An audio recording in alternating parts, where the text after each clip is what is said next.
Welcome back, fight fans. We're back again. Let's go through what we're going to do. Obviously, we're going to be talking about UFC Vegas 46, which was last Saturday. Then we're going to be going through UFC 270. Oh my God, I can't wait for that one. So let's get right into it. We'll go through what happened at UFC Vegas 46, and we'll start with the prelims, of course. It opened with TJ Brown beating Charles Rosa. First fight of the year, did not disappoint. It was a good one. The first round was pretty close on the feet. Rosa, oh, that's weird. Okay. Rosa landed a bunch of calf kicks. And thanks to the ground control and more accurate striking, though, Brown definitely edged ahead early. And really, the rest of the fight was him just controlling Rosa along the fence. Rosa did have a couple of submission attempts at the end of the third, but I mean, it's too late by then. So, yeah, TJ Brown won a fairly easy decision there, but it was very entertaining. After that, we had my first prelim pick of the night. I don't know. Well, actually, no. Originally, I don't know why this was so early, but since they changed Brian Kelleher's opponent, which we didn't know about before the stream last week, it was supposed to be, I think it was, Kakramanov. Turned out he had to, I think it was because of COVID, he had to drop out. Instead, we had Kevin Kroom and Brian Kelleher. Still very exciting. I still knew this was going to be a good one, and it did not disappoint. It was, excuse me, it was a lot closer than I thought, though. I think, well, like most people, I thought Kelleher was going to run away with this one. Thought it was going to be pretty one-sided, but honestly, Kevin Kroom did very, very good. What did I have here? I mean, I still picked Kelleher by finish, of course. I mean, it just made a lot of sense. Actually, no, that's right. I had Kakramanov the other time, but that made sense because I think he's better than Kelleher. But in this case, I had Kelleher by finish. Oh yeah, Kroom had the huge reach advantage. I lost myself on the page here. That's why I was struggling. And he was actually the more active fighter, landing twice as many strikes in the first round. Did not see that one coming. I really did not. But honestly, Kelleher might have actually won that first round, even though he had half as many strikes. Landed a late takedown to end the round. Yeah, and the second round was really a lot of the same, actually. Kroom landed more shots, opened him up. They actually, he started to bleed a little bit. And then at the end of the round again, Kelleher got a late takedown. And in the third, that was when it really shifted over towards Kelleher there. I was just pure dominance the whole way around. And I mean, that's kind of what I thought was going to be like the whole fight. I wasn't expecting it to be just the end there. But that's the difference, though. When you're as experienced as Kelleher, you don't slow down as much in the fight, and Kroom just isn't quite there yet. So that made a lot of sense there. What was very interesting, because I feel like most people would agree on this one, if you were watching it, you would have thought it would have been very close on the cards. I mean, you kind of would have figured Kroom would probably win the first round. The second one was a bit of a toss-up. Maybe Kelleher got it because of that takedown at the end. And then the third, very clearly Kelleher. But the judges, being judges, they actually saw it as a 30-27 for Kelleher. Two of them actually, sorry. Two of the judges saw it as 30-27. The other one saw it as 29-28, which makes sense. But yeah, I mean, we talk about this so often, but like, I don't know. Like, I guess he saw the takedown at the end of the first, like I said, but I don't know. I would have said it was 29-28. And I mean, I could have even seen a judge saying that it was 29-28 for Kroom. So to say that it's 30-27 for Kelleher, yeah, no. After that, we had Court McGee, Ramiz Brahimaj. Court McGee came out strong. I don't know why I'm coughing so much. controlled on the ground along the fence, and he got a knockdown in the first round. Actually, really would have ended the fight if it had been 5 seconds longer. He would have won in the first round there. But he got through it, and then really the rest of the fight was still very clearly Court McGee. It wasn't even close the whole way through. I thought it would have maybe been a little bit closer because I was, I always make my picks on Tapology. I thought it would have been a little closer than that, but yeah, Court McGee looked amazing. Brahimaj really had absolutely nothing, and Court McGee even got some pretty deep submission attempts there. It was looking pretty close there. So yeah, good for him. After that, my second prelim pick of the night, it was the featured prelim, which is crazy because it was only the fourth fight of the night. Very small card. It was Jamie Pickett and the newcomer Joseph Holmes from the Contender Series. Of course, Jamie Pickett was also on the Contender Series before. And the first 2 rounds were completely dead even. I mean, it really could have gone either way on this. And then as it went on, the momentum went back towards Pickett.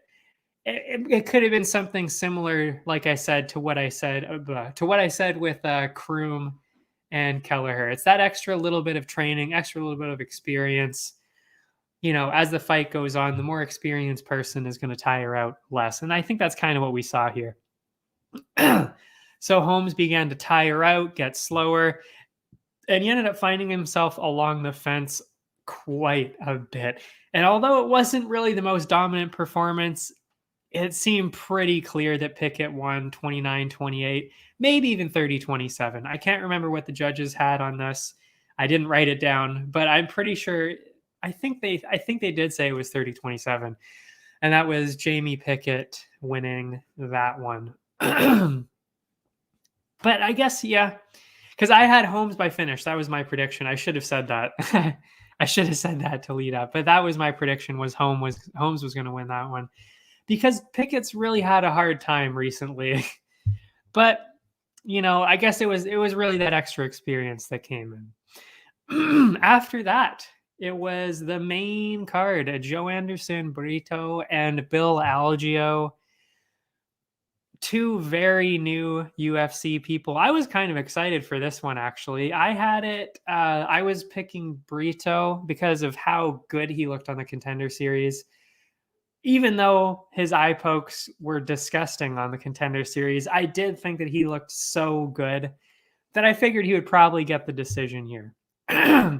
And I was right about how exciting this was going to be. It was explosive the whole time, right away. It was crazy. And this actually continued into the second and the third with some more striking for Brito. But sadly, because of that inexperience, because again, we just talked about this in the other 2, he has that slight bit of inexperience, and he got very, very tired. I mean, he's just so explosive as a fighter that he kind of expects to get the finish in the first round.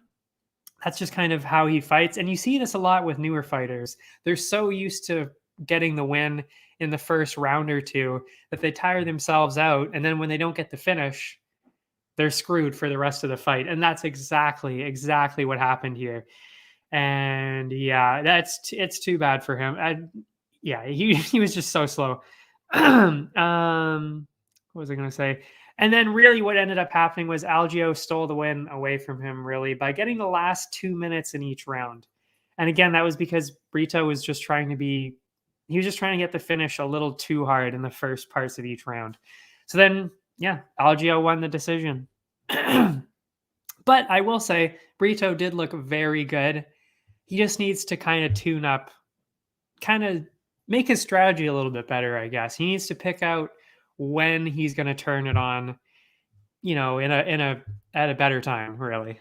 After that, we saw Dakota Bush and Vyacheslav Borshev, and he is also a rookie from the Contender Series, Borshev. Bush has also only had 1 fight in the UFC. It was a loss earlier last year. I was going with Borshev on this one because I saw how good he was on the Contender Series. Plus, Bush hasn't really been that impressive. So I was going with Borshev by decision on this one. And finally, it takes a fight like this to realize that the other fights maybe weren't as exciting as you thought they were, because this fight was so good. I was wide awake after that one. Both of them, wow, I didn't mean to do that. Both of them were throwing huge shots for as long as the fight did last. And you could tell right away we were going to see a finish this time for sure. And in the end, Slava Borshev got that finish, landed a disgusting, devastating hook to the body. You could hear it. You could actually hear it. It was so bad. And you don't normally see body shot KOs, but we saw one here. It was insane. And that actually ended up getting KO of the night. Also, fun fact, I'm going to be doing Rookie of the Month and then, of course, Rookie of the Year later. So he is for sure the front runner so far for my Rookie of the Month, because he was actually the only one that won. But not only that, he just looked really good too. I mean, when you get a body shot finish, that is not very common. So I gave him the bonus, and he's in the lead for Rookie of the Month so far. But we'll talk about this later. There are a lot of rookies on the card for UFC 270. I think there's something like 6 or 7 of them. So yeah, there's quite a few rookies. We shall see if Borshev can claim the first blue bonus for Rookie of the Month. We'll see. Then we had what was originally the co-main. So I had described this last week as the co-main. They changed literally everything on the card on Thursday. Of course. It was the first big women's fight of the year. Caitlin Chookagian and Jennifer Maia. They had fought once before. We talked about that. Chookagian won that one. So naturally, I lean towards Chookagian. Also, she's been doing so well, except for, of course, against Shevchenko and Andrade. That makes sense, though. And Maia has also been pretty good. So I said it was going to be pretty close. Maia had a chance, but I was still leaning towards Chookagian. And it's exactly what we thought. It was so close the whole way. Both women had a great chance, really, to do anything. Either one of them could have pulled ahead at some point doing something, or even gone for something crazy. And it seemed as though Chookagian was just a slight bit ahead on the cards in the exchanges too. I think it was mostly on the output. I didn't write that down here. I just said that she was slightly ahead on the exchanges. I think she was being a little more active, maybe landing a bit better ones. But honestly, neither one of them was ever in danger. Maia was never in any real danger of getting finished, which is why it was so close, because neither one of them was really doing anything crazy here. She was just getting outworked, and that's why she won. That's why Chookagian ended up winning that decision. So, and that's really what I was getting at last time. It's that there's just a huge difference between, Shevchenko. Andrade is like here. She's pretty good. And then like Chookagian is honestly right here, like, way lower, but still above everybody. And then everybody else is like right here. It's so weird to see. It really is, because Chookagian basically has no chance against Andrade or Shevchenko, to be honest. And then nobody else below has a chance really at anybody. Maybe Chookagian, if she has an off night, they can beat Chookagian. But I mean, it's just so weird to see. And it's tough to say what Chookagian will do at this point because of that exact thing. I mean, she could get a rematch against Andrade or Shevchenko, maybe, or she can kind of gatekeep. Like I said, they can fight her before they fight one of those two to make their way up, kind of be a gatekeeper. But I don't know. Like, it's just such a weird position to be in, and we don't really see it that often. You kind of see it now a little bit, especially with The featherweight's a little bit. Because you've got Volkanovski, Holloway, and then everybody else. But yeah, it's so rare to see. Anyway, so I don't know. Maybe we'll see her get a rematch against Andrade. She has no chance whatsoever against Shevchenko, and there's really no point in even doing that. You know, like, what do you do? What do you do? I don't know. We'll see. But also, apparently, she has not renewed her contract. That was her last fight. She hasn't done her contract yet. So we might not even see her again. Who knows? I think the UFC would be stupid to get rid of pretty much the only person that's actually doing anything, you know, other than Shevchenko, Andrade, and in that whole division, actually, really. So, I mean, what do you do? What do you do? I don't know. I don't know. I hope they bring her back. Actually, they did say apparently Kayla Harrison from, I forget what she won something. I haven't been paying too much attention to her. Sorry, Loki's there. But yeah, apparently they might have been able to maybe get her into the UFC. I don't know. I heard a little bit of that, but I'm not quite sure. That could just be some rumors. I don't know. After that, we had the flyweights, and we're going to see the flyweights again this weekend. I can't wait to see that. But anyway, we had Brandon Royval, Rogerio Bontorin. Royval was ranked 5th. Bontorin was in 7th, even though he had just fought in bantamweight. He kept his ranking still. I was going Royval by decision because of, you know, he just seemed a step ahead of most other people, and his record was pretty good. And he had really only lost to, what was it? I think it was Moreno. What are you doing? No, he's licking the garbage. Go away. No. God, what was I saying? But yeah, so Royval's been doing very good recently. So I figured it would be him. And then Bontorin, you know, he's been doing okay, but, you know, I should really be reading what I wrote here. Okay. So yeah, Royval lost to Moreno and Pantoja. So, you know, those are fair losses. Bontorin, he lost to Kai Kara France and Ray Borg before that. So when you think about that, it's kind of like Royval definitely has the edge here. So yeah, I was going Royval by decision. And you know what? I was a little surprised by how this went, actually. We had a classic flyweight bout. That was expected. So both of them, obviously, so fast. Unbelievably fast. I love watching the flyweights. Landed plenty of shots. Lots of scrambles on the ground. Flying all over the place. Wild stuff, as always, for the flyweights. And the first 2 rounds, I thought were fairly clearly towards Bontorin, actually. He landed the cleaner shots. He stumbled Royval and took him down so many times. He actually got more takedowns in this fight than his last 6 fights combined. So he got a lot of takedowns. And then in the final round, Royval came back strong, did everything he could to try and end the fight because he kind of knew, his corners told him to. He was in, you know, he was basically 2 rounds down. He even got in a deep armbar, which actually looked like he tapped. I thought he kind of tapped when I was watching it live in the replay. A little bit questionable. But everybody online seems to think that he tapped too. So, you know, but the ref kept it going, so no sense talking about it. And, but yeah, so like most people, I had it as 29-28 Bontorin. And here we go with the judges again. Somehow Royval ended up with the split decision win here. He got 29-28 on 2 of the cards. I don't know how. I don't know. I really don't know how. Because when you get that many takedowns, I think he got like 7 takedowns or something, and you stumbled the other guy, it's like, I'm pretty sure you won.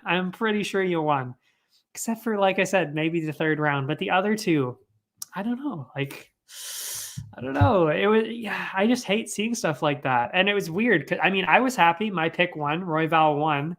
So I got a little bit of my money back on that one. But still, I don't like to see it. As a fan of the sport, I don't like to see that. Now, what is next for those two? I said this in December after Kara-France beat Garbrandt. Having Royval fight Kai Kara-France would make the most sense for both of them, really. Because Kai Kara-France, like I said, I think the only two people he's lost to was Royval and then the current champ. So I said, why not do that? Why not get your rematch against Royval? If you win that, you fight Moreno, whether he's the champ or not. It just makes a lot of sense. And I still stand by that because, like I said, Royval, I'm not even really sure he won this fight. So he probably should fight somebody like Kai Kara-France. It makes a lot of sense. And then really when you think about the rest of the division, Flyweight's really weird right now because Askarov hasn't been around for a while, but apparently Pantoja is fighting Askarov. I think it's in March. I think I read that somewhere. So you've got that, and there's basically nobody else up there except for, maybe you could say Bontarine now. So, and I mean, Bontarine honestly could fight Kai Kara-France too, or, I don't know. And then, yeah, I mean, I don't know. There's just so much. So Royval and Kai Kara-France should fight. That's what I'm thinking.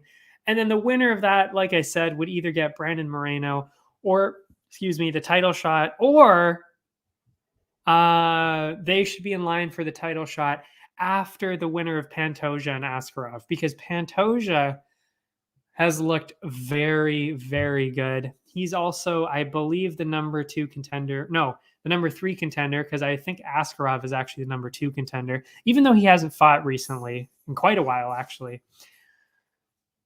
So we'll see how that works out. Maybe, there's a lot going on here. There's kind of a logjam up top. And I mean, that's kind of what happens when you have, we'll talk about this later, but Moreno and Figgy, they've fought each other the last, their last 3 matchups. So it's like when you don't have anybody else compete for a title for over a year, you're going to have some problems at the top there. And that's what they're kind of seeing now. Anyway, after that, we had the co-main, Chase Sherman, Jake Collier. I had Collier by finish on this one. Sherman just hasn't looked that great, honestly, and Collier has looked pretty good. Yeah, so I was saying that Sherman might have been able to get the decision if he could use his speed to kind of get out of the way. But, Collier also lost by split decision to Felipe. So I figured all around, Collier just looked way better. So yeah, that's what I was going with there. Collier by finish. And the fight was a short one, but it was all action. It was wild. Sherman landed a couple of strikes, but really it was just the whole story of it really was Collier's power on the feet and on the ground. Landed some huge bombs. I thought he was going to get the KO, but instead he got a rare heavyweight submission. And he actually, of course, got submission of the night because there was only 1 KO and 1 submission. So my picks were very easy last week. So yeah, and it was in the first round. Wild, wild stuff. And in his post-fight interview, he mentioned Andrei Arlovsky because he had a close fight with Sherman. So it kind of makes sense. And Arlovsky is a legend, so he wanted to fight him. And that makes sense. I agree. I would love to see that matchup. I think that would be great for both of them, actually. Then we had the main event. Calvin Kattar, Giga Chikadze. I had Chikadze on this one by decision. And I think, most people kind of did. I did say that Kattar... I can't even really say that I did give him a chance, but I knew that he had a crazy chin, but what I didn't expect though is that Giga would kind of throw way too much into it and tire himself out, because that's really all that happened. He just really tired himself out and had absolutely nothing left, and it was really because of what happened in the first round. I know people on Twitter are like, oh, you can't say it was because he slipped in the first round. But that is a huge part of it. Yeah. Anyway, we'll keep talking about it. It's the fight that we needed really to open up 2022. It was the obvious choice for fight of the night. People are saying it could be fight of the year. Honestly, I don't wouldn't say that. I wouldn't go that far, but it could be fight of the month this month. Who knows? We'll see what happens. I think the front runner for that, just on based on what everything looks like right now, I would say it's probably going to be Moreno and Figgy, because we all know that that's going to be good no matter what happens. But anyway, so far, this is the front runner. And yeah, it was action-packed really the whole way through. In the first round, Giga was showing his edge on the feet. He was way better at striking, using his kicks all over the place, way faster. But then, like I said, that's where it took a turn. He slipped. Kattar took advantage of that right away. Like, you could see it. You could see Giga slip, and Kattar was like, whoa, jumps right on top of him. And that was it for the whole round. Kattar was just on top of him the whole time, barely used any energy. Giga was just struggling all over the place. And that's really what happened. Like, you know, he used all of his energy in the first round trying to get up. And that was it. Like, he kind of just used all of his energy there. Like, I hate to, you know, I'm not going to say he lost because of that, but it's definitely a huge factor when you lose all of your energy in the first round. But, you know, other people have a point too. You should know that going into the fight, that you can't just blow all of your energy in the first round like that. But yeah, he was not the same after that. He was still landing a lot of things. I even said here in the second round, it was back and forth. Both of them got rocked, leaking some blood there. But then really the third round on, it was Kattar just kind of running away with it. He piled on the punches, stumbling Giga all over the place. He was a bloody mess after this fight, just absolutely mangled. And Kattar looked pretty good after. He looked the same. Giga was still landing a decent amount of strikes, but like I said, because he got so tired, his power was gone. There was nothing there. There was no danger for Kattar whatsoever. And that's exactly what Holloway did to him. Kattar didn't have anything left, so Holloway was just kind of knocking him around. That was it. And we saw the same thing here. You know, Kattar didn't have to worry about the power, so he just walked forward the whole time and just kept smoking him the whole time. Yeah, and in the end, it was pretty easy. 50-45, 50-45. And then one person had a 50-44. I wouldn't have said that. I would have said 50-45. And honestly, you could have even argued that it was 49-46, actually, because of that first round. Because Giga, like I said, Giga was winning that first round for sure before he slipped and fell there. But, you know, there was 2 minutes left, 2 minutes of ground control. Makes sense. You kind of usually give it to that.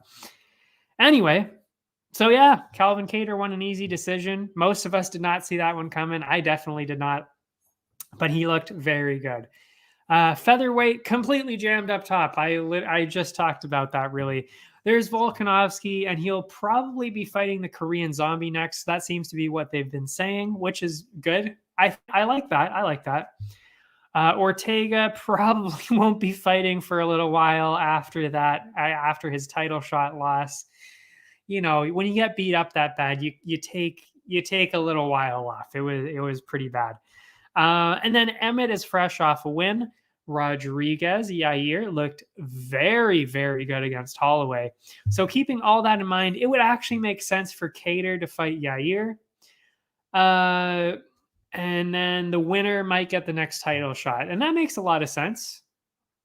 You know, Kattar hasn't had a title shot yet, and neither has Yair. And they're both very good. They're, you know, I think Yair would probably win that because he gave Holloway a good shot, but you never know. Kattar looked very, very good in this fight. And I think it would be very entertaining to see those two fight. And then, you know, I still think Volkanovski is going to win, beat whoever that is kind of easily, but still it's going to be entertaining. You never know. Give him a shot. Why not? Volkanovski wants to stay active. Give him more title shots like this, you know? But yeah, I mean, really, it's also close, though. Honestly, everybody in the top six could fight each other, and we'd get a brawl of the night, maybe even a brawl of the month contender, like we just saw. Any of those people could fight, and you'd see something crazy.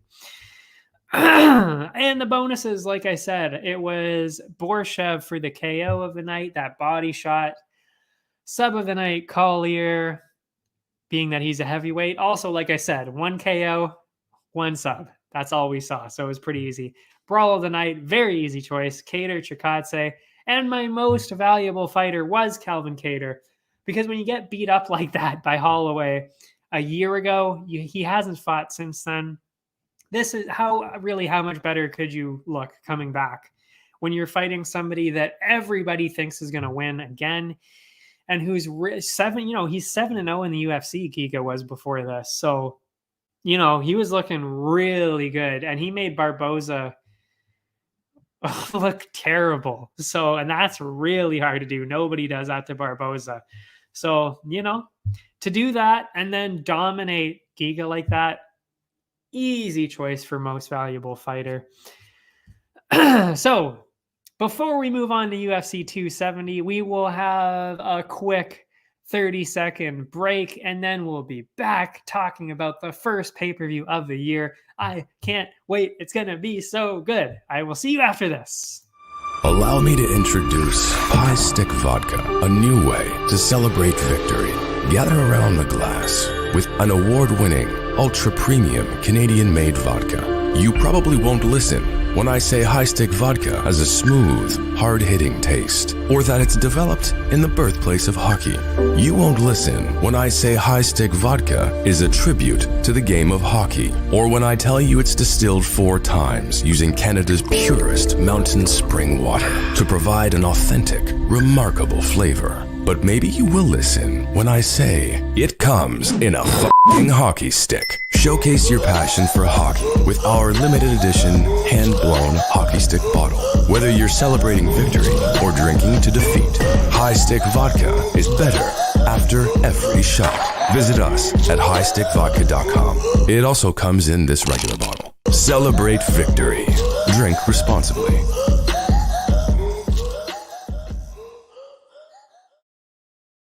And we're back. First pay-per-view of the year, UFC 270. You can see Loki's little ears there. First, we're obviously going to open up with the main card, as we always do. I had to rewrite this this morning because they actually switched the card. And honestly, they're probably going to change it again because it looked a little bit weird. There was only 5 fights on the main card. They might even add in another last-minute smaller one in the prelims and move one of them up. We'll see. I have no idea what they're going to do. But as it stands, this is how it looks. It's opening up with Rodolfo Vieira against Wellington Turman. Like I said, originally this was a prelim. Now it is where it rightfully should be. I actually thought this should have been on the main card anyway. Vieira is a dangerous middleweight. He sits at a record of 8-1. Recently got the win over Stoltzfus. That was like 5-6 months ago. Turman, bit of a rocky start to the UFC. 2-3 right now. He kind of turned it around in the last one. He beat Sam Alvey. Sam Alvey isn't too bad. He's not insanely good, but he is good. So that's saying a little something. Excuse me. But we'll see. We'll see how he does this time. Both of them are Brazilian. Both have a lot of experience on the ground. Physically, they're very similar. Turman is 6 years younger, though, so there is that. But, it's not a crazy difference. I think Turman's like 26. Vieira's like 32, I guess. So, nothing crazy. They may both be very good on the ground, but Vieira has a very, very clear advantage here. He still regularly competes in jiu-jitsu, and almost every single win he has come from a submission. The only one that didn't was from ground and pound, so he was already on the ground. So pretty much every single win he's ever had has been on the ground. And like I said, still competes in jiu-jitsu. Normally, when you see 2 ground specialists like that, you usually see a stand-up fight. But in this case, Vieira is so much better. I think what you're going to see is he's just going to control Turman, get him down to the ground, and you're probably going to see another submission win here. I think that's probably what we're going to see here. So that's what I've got. I've got Vieira by finish. And if we look at the odds, where's my banner? If you go there, bet 99. That's where I'm getting the odds from. And of course, you can sign up using that link to get a $600, up to $600 match bonus. So yeah, we will see those odds right now. As they stand, they do not have the over-under for that fight. So that's a bit strange. But they do have the odds, and it is at minus 225 for Vieira, Turman, plus 180. I think that is a perfect time to include it in a parlay. I really do. That is golden. I think that's perfect. Because, you know, once you get over 250 to the 300s, still included in a parlay, obviously. But when you get minus 225, that's a good, you know, that brings the odds more into our favor when you got more fights in there, especially at minus 225. So you're seeing something real good there. And we're going to be talking a little bit about some other parlay opportunities here that I won't be talking about the actual matchup itself, but just the fact that they should be in a parlay, because there's some really one-sided odds here, as they should be. So there's two actually that I'll be talking about that you absolutely have to include in a parlay here. But we'll talk about that in a little bit. After that, we've got Cody Stamann, Said Nurmagomedov. That you heard that right. It is Khabib's cousin is back. Finally, he's taken, I believe, I think it was early 2020 was the last time he fought. I didn't write it down, but that's off the top of my head. I think that was the last time he fought. I know it was nothing in 2021. So I think it was sometime in 2020. So it's been a while.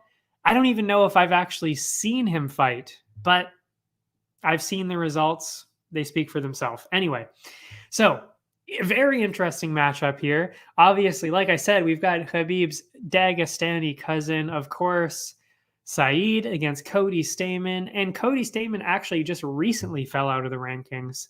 I think even, and I said this actually because I had just noticed it, I think it was 2 months ago, maybe a month ago. So maybe like 3 months ago, he was in 15th. So, you know, he's almost a ranked fighter. Excuse me. Because as I will say here, his last fight, I should say, was actually against Merab Dvalishvili. So, and his other loss before that was Jimmy Rivera. So he has lost 2 in a row. But, well, Jimmy Rivera is unranked now, but Merab is no slouch. He is so dominant. He's so good. So that one made sense. So it's actually kind of interesting that Cody Stamann isn't in the rankings anymore. But I guess, you know, lost to Jimmy Rivera too. So, yeah. Anyway, so Said may have Khabib's last name, but he doesn't quite have that undefeated record. He actually lost a fight in 2019. I believe, I didn't write down his record. He's either got 1 loss or 2 losses, but the last one was in 2019 to Raoni Barcelos, who is actually, funny enough, the heavy favorite in another fight. So we will include him in a parlay, and I'll talk about that in a little bit, Barcelos. But yeah, that was his last loss. Other than that, he hasn't really fought anybody noteworthy in the UFC yet, which is what Khabib did too. He never really fought anybody big until I forget who it was, but then he kind of started to fight the bigger names, and he only ever really fought 4, maybe 5 people that most people would recognize as an MMA fan. The other ones, you kind of don't really know who they are. And they kind of all take that approach. And it's a smart approach because then you get a lot of experience. You get the wins in. Then you can say, oh, I won 7 in a row. Or like in Khabib's case, you know, it's like, oh, I'm 25-0. But it's like, yeah, okay, but you haven't actually fought anybody that great yet. Anyway, so that's kind of what Said's doing too. That being said, though,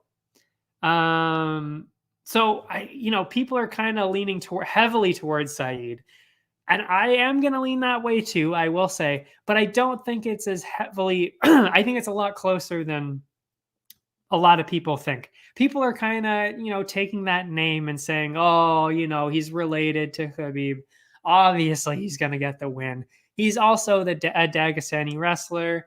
Obviously going to get the win, but it's way closer than that. It really is. But again, though, like I said, I am going to side with him because, yes, he is a Dagestani wrestler. And I think that he's also been training very, very hard with Khabib over the past year and a half, which would help a lot. So I think we're going to see him be way, way better than ever in this next fight. Also, you got to remember Stamann is on a bit of a slide. Like I said, he lost his last 2. So I think Saeed's probably going to get a finish. He's probably going to get either a submission or ground and pound. That's kind of what I'm thinking. But I would say a decision win is just as likely because he fights the same as every other single Dagestani that is that's anywhere, not even just in the UFC, but Bellator and anywhere else. They all fight the same. They control along the fence. They ground the opponent. They do everything to just nullify the offense of the opponent. They're not necessarily doing huge offense, but their defense is so good that you can't really do anything to them. And Islam did actually the exact same thing. Islam Makhachev, he did the exact same thing. He wasn't necessarily, well, he's still not the most exciting fighter, but he won his fights because he was just controlling his opponent. He got the ground control, he got the clinch control, and that's it. That's how you win. And Saeed probably going to end up doing the same thing. So either he's going to get that submission or ground and pound, or he's going to just use that control and get the decision. I think we're going to see him win, though.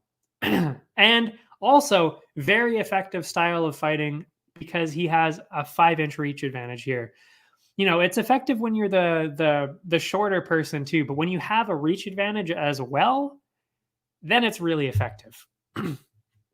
And we will go to the odds. They have it at plus 157 Stamann, minus 193 Saeed. I would say it's probably a little closer than that, but it's looking good. I don't know if I would put this in a parlay just because I really do think it is a lot closer than it looks. You could throw it in a small parlay. If you're going to do multiple ones, you could throw this in a smaller one. That way you're not kind of screwed if, Stamann kind of pulls it out here. Or you could just bet on it individually, like I said, doing just do Saeed at minus 193. Those are still decent odds. Anyway, over under on this one, minus 313. Over, I should say, is minus 313. Under is plus 233. So they're thinking, like I said, just because of his style, Saeed is probably going to get a decision win here. That's fair. But like I said, I think, honestly, after that year and a half off, I really think he's probably going to be way, way better than we've ever seen him. So this might actually be a really good chance to throw a couple bucks at that under. It's looking really good at plus 233, for somebody like that. I don't know. I'm going to sprinkle a little bit on it. That's what I'm going to do. But hey, that's just me. After that, we've got Michel Pereira and Andre Fialho. I think it's pronounced Fialho. Fialho, I think. Just before we move on to the title fights, oh my God, this is going to be a good one. Well, at least Pereira is going to be good because he's easily one of the craziest fighters I have ever seen. He is so explosive, so unique, and genuinely entertaining. I mean, this guy, you do not want to miss it anytime that he fights. He's so entertaining and so good. Recently, he got decision wins over Chaos Williams and Nico Price. So yeah, he's looking pretty good here. On the other side, you've got Fialho, and this is his first fight in the UFC, way less experienced, and he has lost to UFC fighters before they made it to the UFC. I didn't write down which ones, but yeah. Oh, actually, yeah, no, I remember one of them. One of them was Chris Curtis. So he already lost to Chris Curtis before he was even in the UFC. And I'm pretty sure Pereira is better than that. But anyway, So yeah, honestly, I have no idea why these two are matched up. I genuinely have no clue. Pereira is, why do I keep saying it weird? Pereira is one of the best welterweights in the world, and he's being matched up against somebody who's never fought in the UFC. I don't know. I don't get it. I don't get why they're matched up. But anyway, being that Pereira is so explosive, so unorthodox, I think he's pretty likely going to get a finish because nobody fights people like this.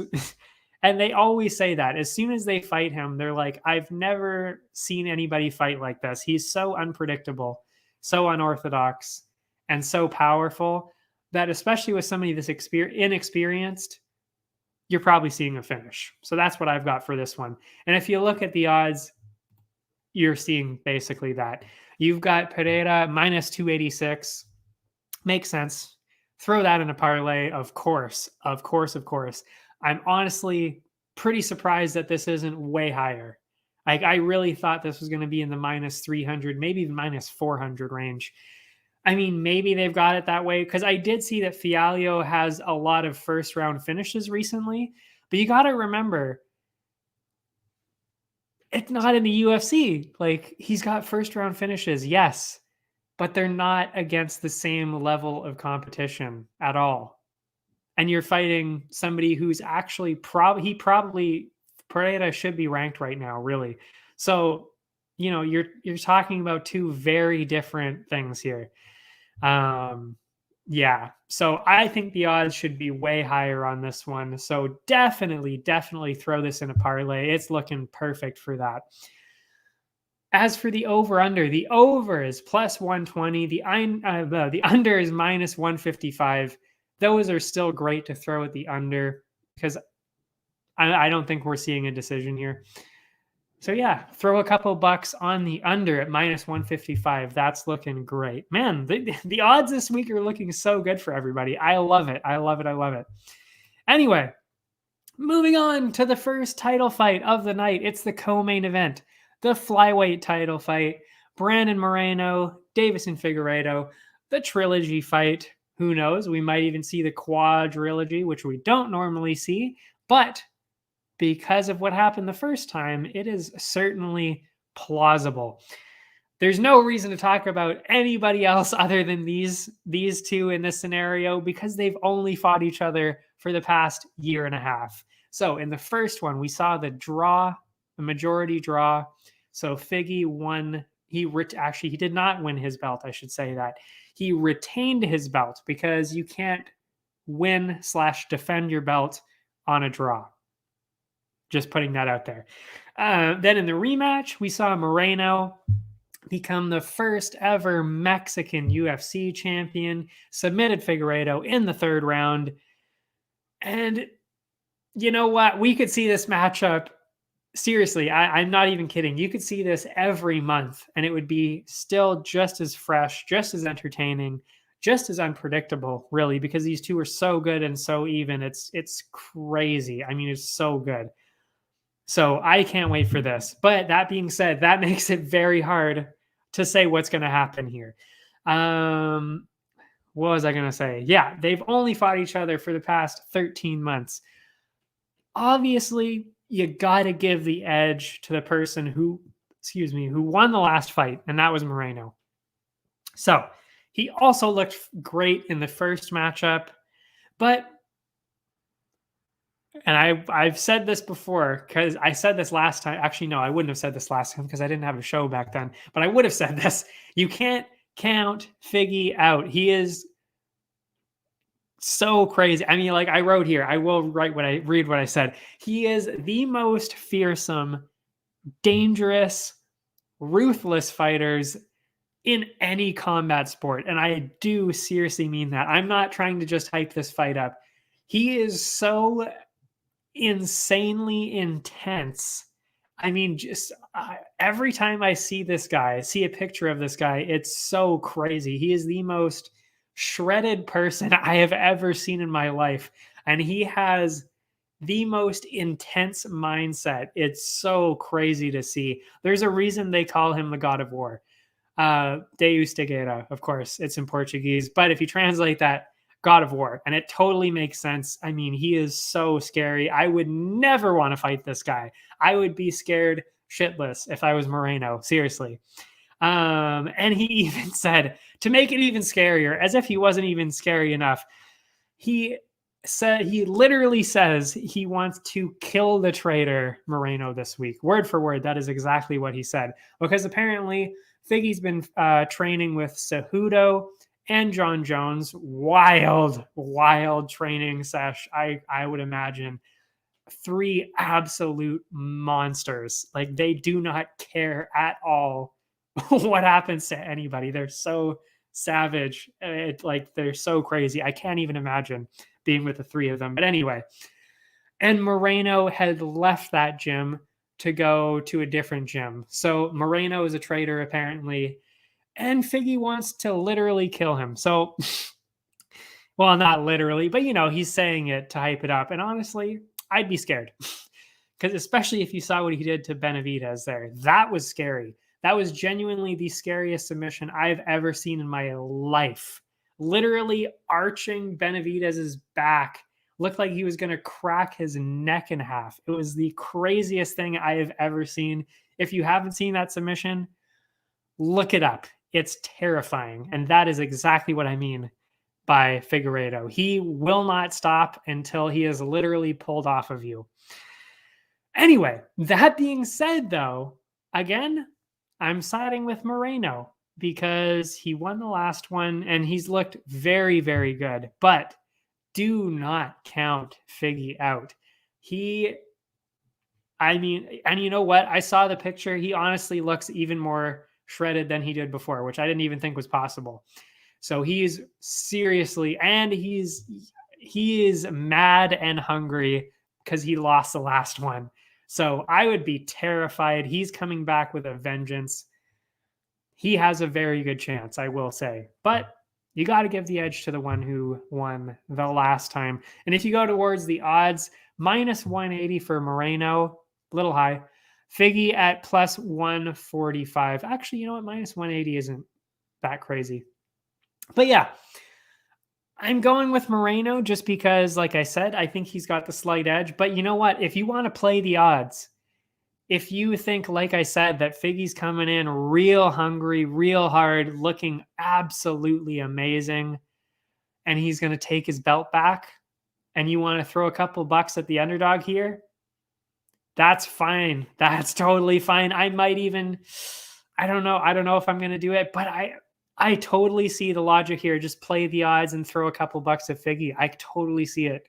I mean, I really could see him winning this. It's so even, so absolutely dead even here. The over-under, though, very interesting. Well, I guess it kind of makes sense. Being that it's a title fight, 5 rounds, of course, over 3.5 rounds is minus 119, under 3.5, minus 108. Honestly, I think we're seeing a decision here. I really are. You might see a submission here. It's not going to be a knockout, I don't think. Well, no, actually, no. You're probably not seeing a knockout. Because Moreno is too tough to be knocked out by Figgy, even though Figgy's the strongest flyweight in the division. Like, by far, he's the strongest. Moreno is so tough, he's not going to get knocked out. And Figgy, I just don't think Moreno has the power. So I don't think we're seeing a knockout, but you could definitely see a submission here for sure from either one of these guys. I mean, Moreno got a sub last time, and Figgy I think he's either tied for the record for submissions in the division, or he's one off of it. So he can easily get a submission too. So you're either going to see a submission here, or you're seeing a decision. I think we're seeing a decision. So I'm going to be putting money on the over 3.5 here. That's what I'm going to be doing. But if you want to even put a submission win on the 3rd, 4th, or 5th round for either one of these guys, balance out your spreadsheet there. I wouldn't be opposed to that. That's probably what I'll be doing. But yeah, if you're just doing over, under, over. for sure on this one. Flyweights. Flyweights are known for going the whole distance. So it just makes a lot of sense. And finally, the last fight of the night, the main event. Probably, oh, it definitely is actually it's one of the biggest heavyweight fights, not just really in the UFC, but in MMA, and then maybe even all combat sports. Like, this is absolutely huge. You've got the unification belt, Francis Ngannou on the one side, Cyril Gane with the interim belt. Absolutely insane. I mean, it's I cannot wait for this. It's so crazy. And it's even crazier because people really have no idea which way it's going to go. And heavyweights, it's, it could go either way anyway because of their heavyweights. But yeah, okay. Now, I've been talking about this matchup since the summer when Gane beat Lewis.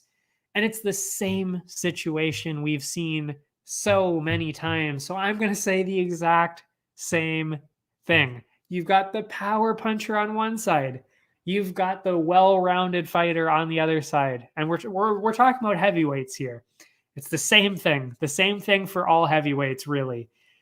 When you have that, you always lean towards the well-rounded one because, I'll explain why. But yeah, Ngannou got the title after getting the viral KO over Stipe, of course. But if you were watching that, and I would have told you this then too, I would have picked Stipe because he's more well-rounded. And that's exactly what I'm going to be doing here too. But he was sticking to the game plan up until that exact moment. And he was winning the fight. Always remember that.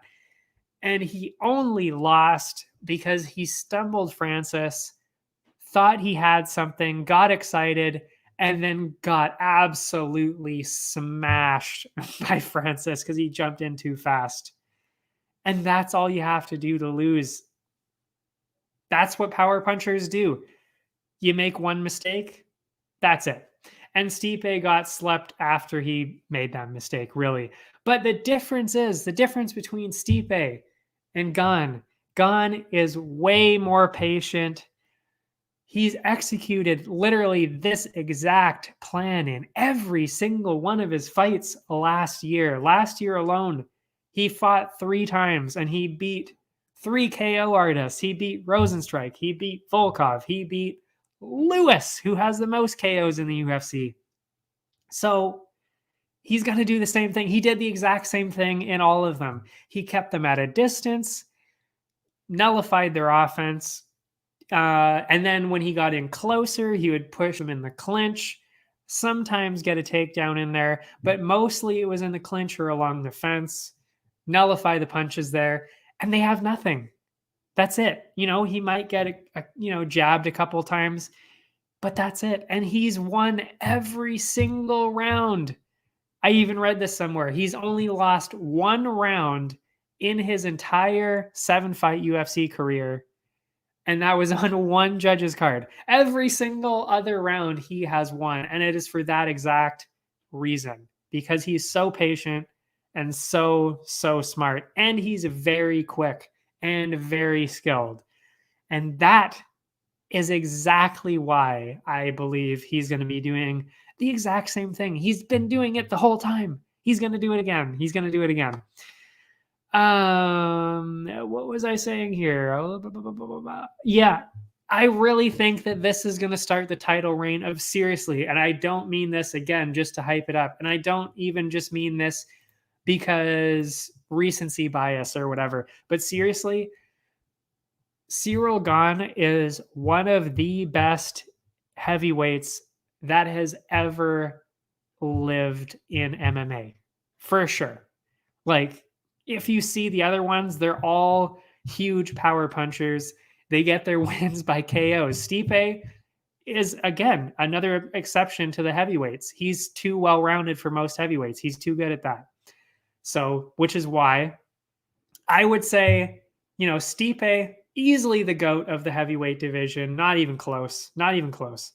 And then we're probably going to be seeing Cyril Gane just absolutely dominate every heavyweight for probably at least the next 5 years, because there's nobody coming up that's even close to as good. So I really think that this is where it starts. This is where it starts for Gane. He's just too quick, too smart, too well-rounded for any heavyweight to compete with him at all. And that being said, it's not impossible. It's not impossible that Ngannou can get a KO in here, or any other future heavyweight. It's not impossible for somebody to get a KO against him. But Gane would have to really lose focus and make some crucial mistakes for that to happen. And he's just too smart to do that. I mean, it might happen eventually. It probably will eventually, but I just don't think it's happening tonight. I definitely can't see that. Well, I could. I will say that. I could see it. But yeah, because of his style of fighting, and because he'll have to avoid, as we all know, the world record breaking punches of Francis. He currently has the strongest punch on the planet, literally out of anybody. That is mind-blowing. Gane obviously knows that, so he'll be avoiding that the whole time. So I think we're going to be, wow, that went really dry. Excuse me. I think we're going to be seeing a decision win here, because he's going to be extra careful. And this is exactly what he did with Volkov. Volkov, it wasn't really an exciting fight. And that's, again, what Khabib does too. What he used to do, I should say, is when he knows somebody is a huge KO artist that could easily knock him out, like Francis in this situation, he's extra careful and really, really sticks to the game plan. Nothing else outside of it. You get them along the fence, or you stay at a distance. You do those two things the whole time. Get your shots in, get the control time. That's it. I believe that is exactly what we will see. We're going to be on the edge of our seats. Don't get me wrong here, because again, it could always end at any moment. But I don't think you're going to be seeing the all-out brawl that's going to happen before that with Moreno and Figgy. You're going to be seeing two heavyweights, Ngannou that wants to get his huge shot in, so he won't be doing a huge amount of offense either, I don't think. And Gane will be staying at a distance and then jumping in to get his clinch control. I think that's probably what we're going to be seeing. I'm not saying it's going to be very boring, but I don't think we're going to see something absolutely insane. But I could be wrong. I kind of hope I am wrong, because I love insane things, even if I'm wrong. If Ngannou gets a KO, I'm not going to be mad. I'm going to be a little mad because I would have lost money on it. But I will still be very entertained as a fight fan. But like I said, the safe bet here, for sure, Gane. That's it for that fight. I think we talked about that for like 6 or 7 minutes. Anyway, I'm so excited about it. And I want to make it very clear why I'm picking Gane too. It's not just because he's undefeated. It's because of everything I just said. Excuse me, hold on. Before we move on to the odds, my throat is very dry and it hurts.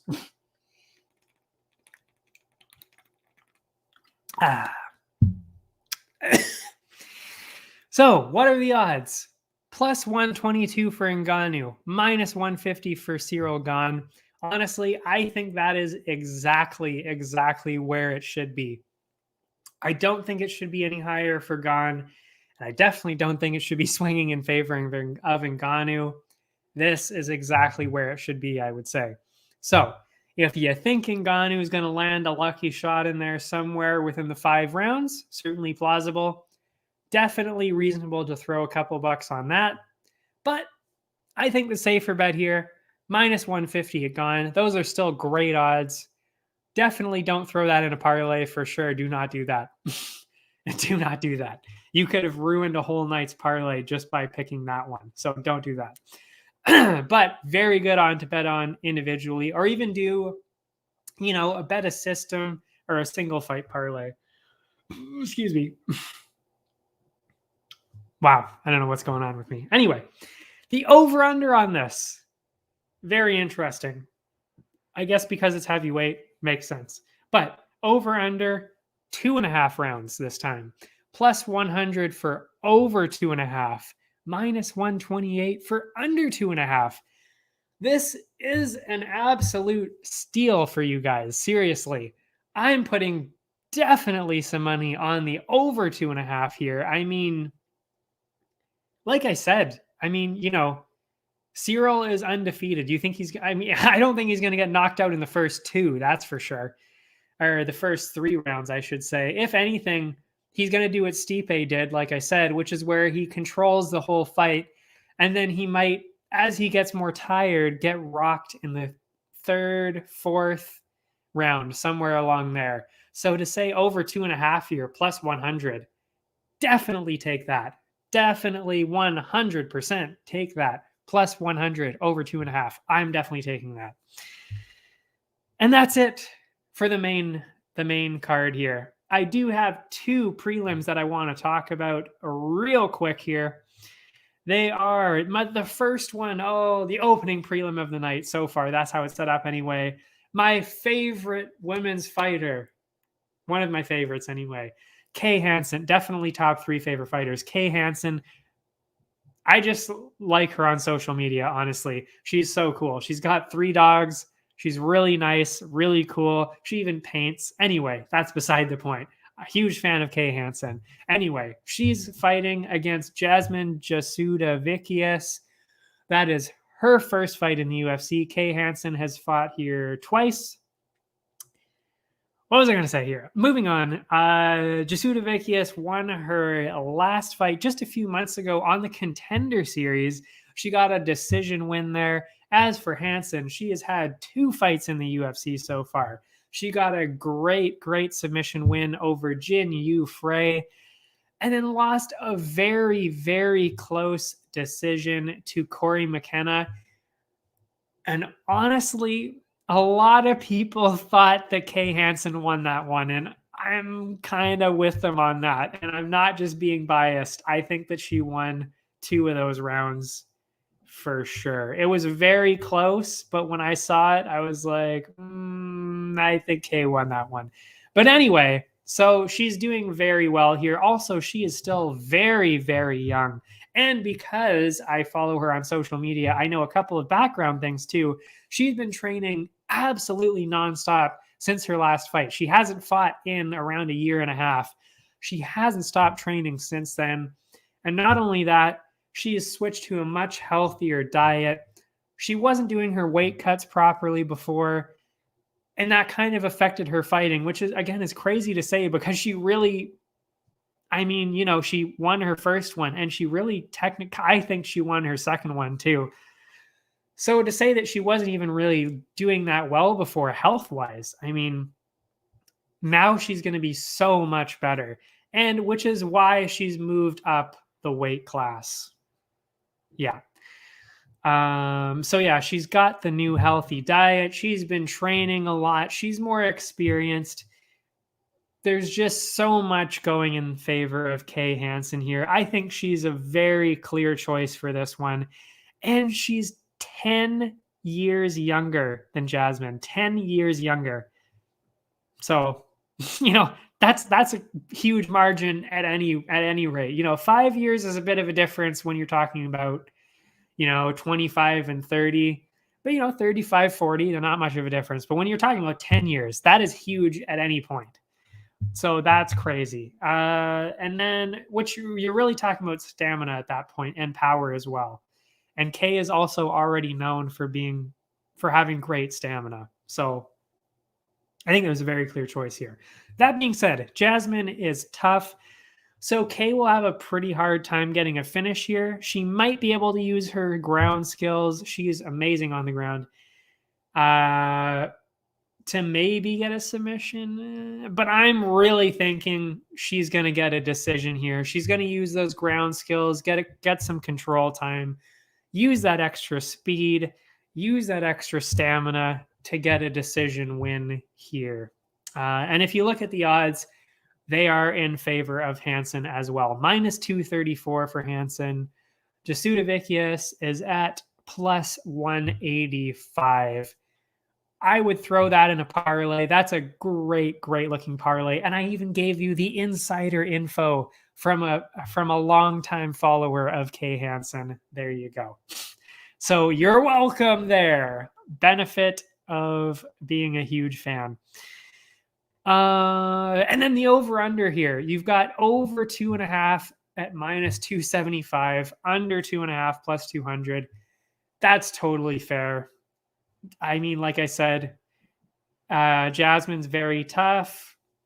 Plus, Hansen is up a weight division, less likely to get a finish. You're also talking about the flyweights. They don't see that many finishes in general.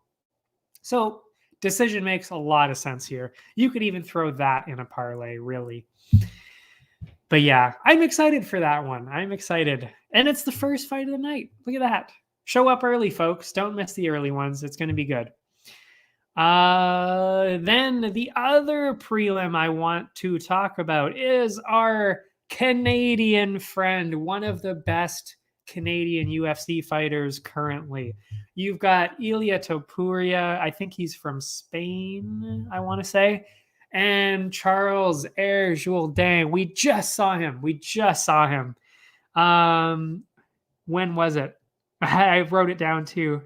Maybe I didn't. Anyway, so really though, I'm excited, and that's why I'm saying you should watch this. Not just because the Canadian is really good, but Topuria is undefeated, 11-0. Really just on the outside of the rankings. He probably should honestly be ranked 15th or so already. And he can easily compete with somebody that's even better than that. Now, what did I write here? I want to stick to my script here, of course. Topuria. He actually got another first-round finish because he's got quite a few of them at this point. He got another first-round finish against Ryan Hall. We talked about Ryan Hall and his weird ground stuff. Topuria was the first person to absolutely destroy Ryan Hall. Was not even close. Honestly, made Ryan Hall look like an idiot. He made him look so bad that's why I thought Ryan Hall was going to be losing to Derek Minner a couple months ago. That is how good Topuria is here. He is so good. 11-0, like I said. In the UFC, he's got wins over Ryan Hall, Damon Jackson, who is also very good, Yusuf Zalal, also very good. Those are his only 3 wins in the UFC. Those are all of his fights in the UFC. That's how good he is. They gave him those fights right away, and he still won easily. He got a first-round finish against Ryan Hall. Unbelievable. Anyway, Jourdain, as I said, he is coming off, he comes in with a few losses on his record, obviously. We talked about him a while ago. 12-4-1. He had an impressive win less than a month ago. It was in the last event, so it was less than a month ago he fought. Absolutely crazy. Win against Andre Ewell, looked amazing, but he had a bit of a rocky start before that. As I said, 2 wins, 3 losses, and a draw. Physically, these guys are actually almost identical, being the same age, same reach. So they really are almost identical. But I think you know where I'm going with this. I hate to say it because I love Jourdain. I follow him on Instagram. He's a great guy. He's funny. He's a great fighter. But this is going to be a rough night. This is going to be a rough night for him. Yeah, this is not good.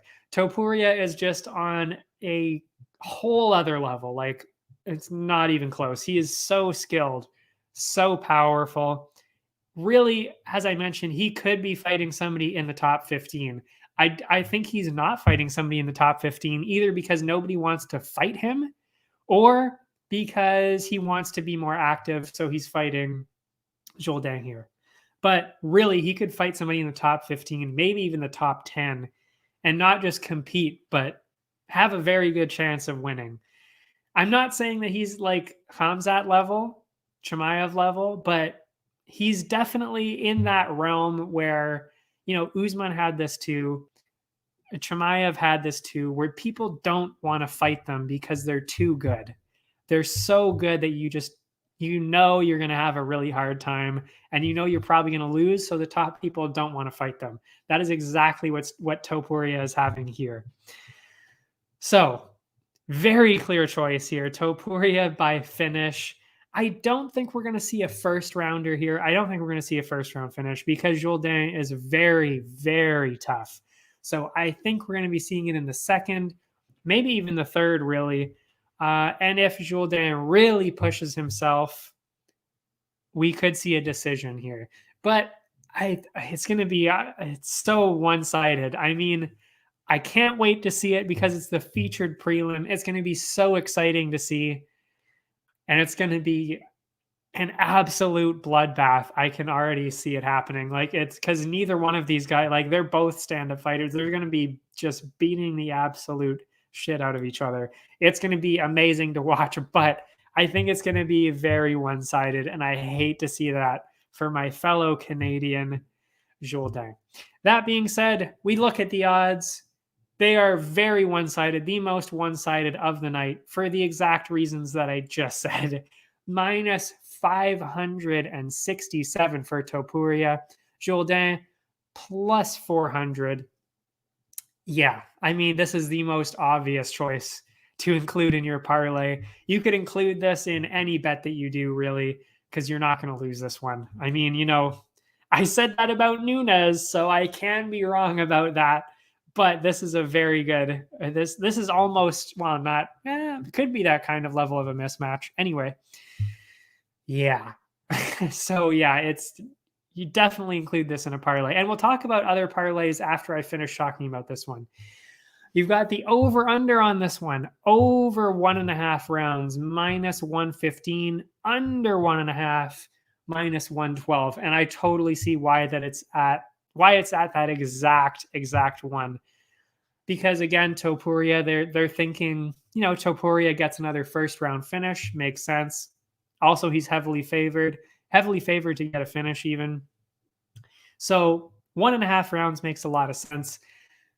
Because of what I said, though, I really do think that Jourdain is going to last into late second, maybe the third round, maybe push to a decision. So I think the over 1.5 on this is actually a very good odd. I mean, they're dead even, so really you could go either way depending on how you see it. But I definitely see it as being the over. Jourdain does not get finished, really. Like, if you look at his record, he's only, I can't remember when I think he's only been finished once. Yeah, once, I think, in his whole career. And it was in like the third round. So, and he's fought a lot of really good guys. So I don't think Topuria gets the early finish. So very good odd there. Minus 115 for the over. I would take that. Now, oh yeah, the parlays. There's so many chances for parlays here. Of course, we're talking about Topuria. That is the easiest one to pick here. Barcelos. Jauni Barcelo. I think it's Barcelos or Barcelos. I can't remember. Anyway, he's at minus 500 right now. Also makes a lot of sense. So that's another very one-sided one. Those two include in any parlay you've got. That is great. You're definitely great additions there. And then after that, I even mentioned Pereira at minus 286. That's a great one to throw in there. So those three, amazing. I'm not sure if you want to throw in either of the title fights. They're too close to call. I don't know if you want to risk it like that. But like I said, you could throw in Barcelos and Topuria as a 3-fight parlay. You know, do one with Moreno and those two, and then Ngannou and those two in separate 3-fight parlays there. Amazing. That would be perfect. Vieira, like I said. Yeah, Vieira is a great one for a parlay too. So, you know, if you're thinking about a longer parlay, you got Pereira, Vieira, Barcelos, Topuria. Those 4, amazing. Even Said Nurmagomedov, throw that one in there. You know, making parlays all over the place. Make multiple ones. That's what I always do. Said, also a very good choice. He also brings the odds down a bit because he's at minus 193. Great choice there. I didn't look in too much to Della Maddalena and Pete Rodriguez here, but Della Maddalena is currently a minus 334.